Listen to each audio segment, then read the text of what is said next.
You can support the Thom Hartmann Program and see video of our entire 3-hour show over at patreon.com/Thom Hartmann. Welcome back. Thom Hartmann here with you. And it just goes on and on. Okay, Donald Trump has named a new top environmental attorney for the Department of Justice. The guy who's going to prosecute environmental crimes, right? If somebody's messing with the United States, whatever, this is, he's found somebody that he's going to put on to prosecute environmental crimes. And this guy is Jeffrey Bossert Clark. Now, who is Jeffrey Bossert Clark? Who is now going to be the top lawyer at the Department of Justice? Who's going to look into environmental crimes? Clark, this from InsideClimateNews.org. Clark, a partner in the Washington, D.C. office of Kirkland and Ellis, has represented the U.S. Chamber of Commerce in lawsuits challenging the federal government's authority to regulate carbon emissions. In court, he has repeatedly argued that it is inappropriate to base government policymaking on the scientific consensus presented by the Intergovernmental Panel on Climate Change, the IPCC. Clark demanded in a 2010 blog posting on the EPA's endangerment finding, quote, "When did America risk coming to be ruled by foreign scientists and apparatchiks in the United Nations?" Clark also successfully defended British Petroleum, BP, in a legal challenge brought by Louisiana parishes over the company's multi-billion-dollar settlement of claims stemming from the Deepwater Horizon oil spill in the Gulf of Mexico, according to his law firm. He was involved in the fight against the U.S. government to obtain documents regarding officials' deliberations over how fast the oil spill was flowing. Why is that important? Because the size of the spill determined how much BP was going to have to pay. So let's stop the government from knowing.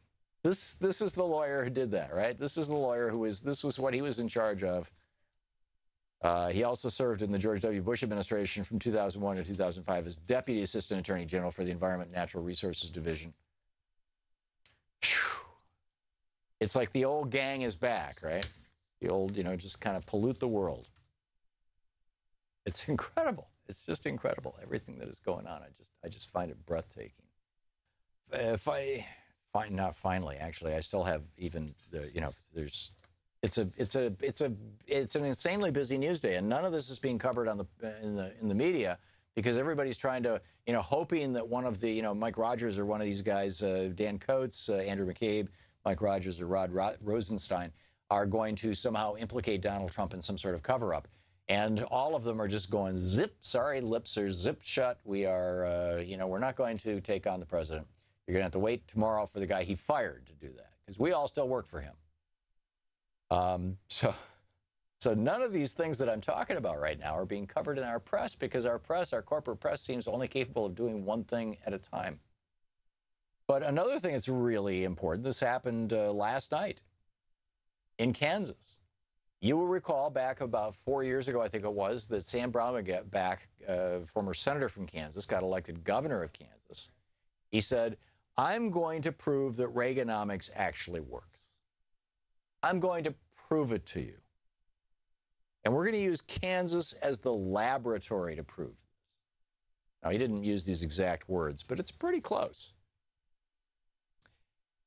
And so he dropped the top income tax rate altogether. So the richest of the rich in Kansas, which happens to be the headquarters of Koch Industries, if my recollection is right, and where Charles Koch lives.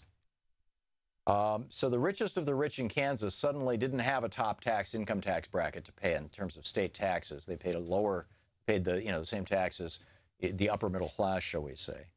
But he also said if you run a privately held corporation, an LLC, then you don't have to pay any taxes at all as a corporation. Right? It just all passes through to your private personal tax, and which is we're lowering that rate, but you don't even have to pay state taxes on it. Doesn't even have to pass through to it does at the federal level, but not the state level. So I don't know how much of the hundreds of companies or the many companies that Koch Industries owns or is part of, but these are privately held companies.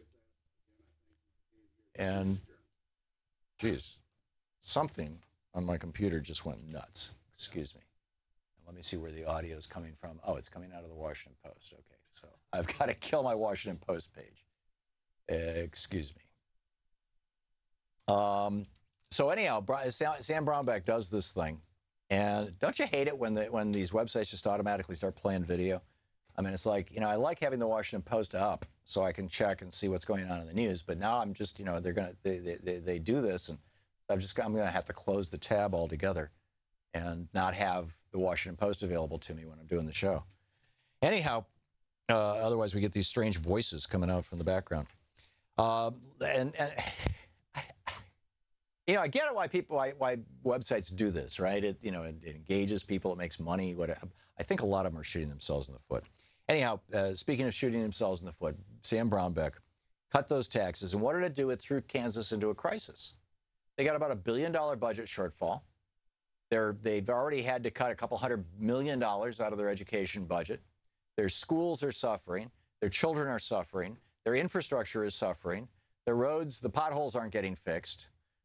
New infrastructure, new construction, new anything that might bring new business or encourage people to want to move to Canton. Forget about that. That ain't happening. And so and Brownback wants to keep doing this. He's just like, hey, I believe this stuff. Ronald Reagan convinced me. If you cut taxes, the economy improves. And Kansas, you just wait long enough. We've been doing this for 4 years now, and I realize it's been a disaster every year, but eventually it's going to kick in. Well, the Republicans who control the Kansas House and control the Kansas Senate, it takes 2/3 of them, so they need a few Democrats to help them out too. But it takes a 2/3 vote in both the House and Senate to overrule a veto. The House and Senate in Kansas passed a tax increase. They said, screw this. This doesn't work. We're not going to do this stupid Reaganomics experiment anymore at the expense of our state, just so Sam Brownback can, pacify the Koch brothers, and he's probably got a 7-figure job waiting for him when he leaves the governorship. We're not going to do it anymore. We have to answer to the voters.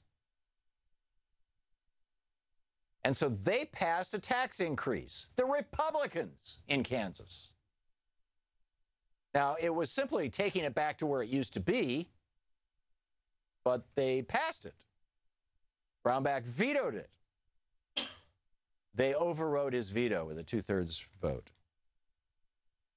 So here we have this story. This is from TPM by John Hanna. Legislators expect the changes to raise $1.2 billion in new revenue over 2 years to close projected budget shortfalls totaling $889 million through June 2019, and also provide additional funds for public schools, which, as I noted, have already been cut. And then we get a Republican. This is the Senate Majority Leader in Kansas. His name is Jim Deming.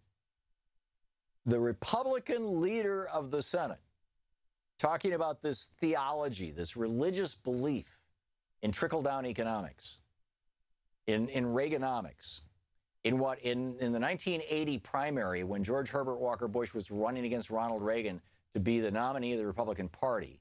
He obviously lost to Reagan. Reagan picked him as his vice president. They ran together. But when they were running against each other in the primary, George Herbert Walker Bush called Reagan's idea of trickle-down economics, supply-side economics, he called it voodoo economics.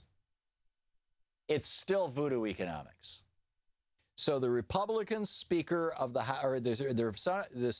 Senate Majority Leader, the Republican Senate Majority Leader in Kansas, says Sam Brownback still believes in this, and that's okay. I don't. I have made many, many bad decisions in my business career, as many bad as good, but I've always backed up and mopped up my mess, and that's what I am doing now. And so what's going to happen is that the top tax rate is going to go up to 5.7% as opposed to 4.6% now, and privately held businesses no longer get an absolute free ride. And that's a pretty amazing thing when you think about it. I mean, the vote in the Senate, this is incredible. The vote in the Kansas Senate was 27-13 And the vote in the Kansas House, keep in mind, these are both Republican-controlled. This is the vote to override his veto of a tax increase. In other words, this is a vote to raise taxes on Kansans, on the richest of the Kansans. It doesn't raise taxes on anybody who's making less than a couple $1 million a year, but it's raising taxes on the Koch brothers. The Senate vote was 27-13. The House vote was 88-31. Amazing. Good.